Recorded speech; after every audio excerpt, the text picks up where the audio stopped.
नमस्ते, मैं हूँ रेखा सिंह। हमारे यूट्यूब चैनल पर आप सभी का बहुत बहुत स्वागत है।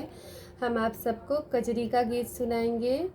गोपी वियोग का है, जिसमें गोपियाँ श्री कृष्ण को कोसती हैं, याद करती हैं, इस तरह से।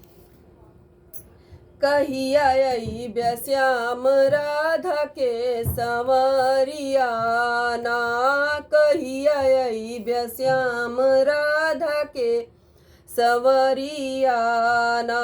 जाके मथुरा में छाया प्रीति कुब्जा से लगाया, जाके मथुरा में छाया प्रीति कुब्जा से लगाया। भूली गईल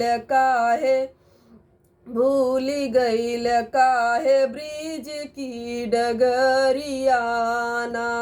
कहिया अइबे श्याम राधा के संवरिया ना। बाउर भैली राधा रानी नाही भावे दाना पानी, बाउर भैली राधा रानी नाही भावे दाना पानी। सुना सुना लागे गोकुला नगरिया ना, सुना सुना लागे गोकुला नगरिया ना।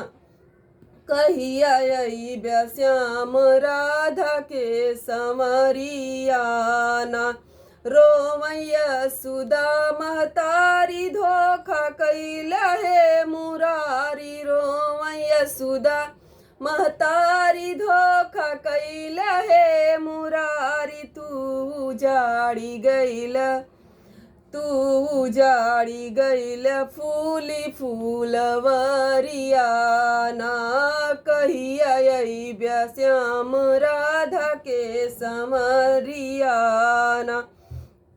सारी सखियाँ बिल खाती श्याम भेजे नाही पाती, सारी सखियाँ बिल खाती श्याम भेजे नाही पाती। नींद नाही आवे भावे ना से जरिया ना। कहिया अइबे श्याम राधा के संवरिया ना।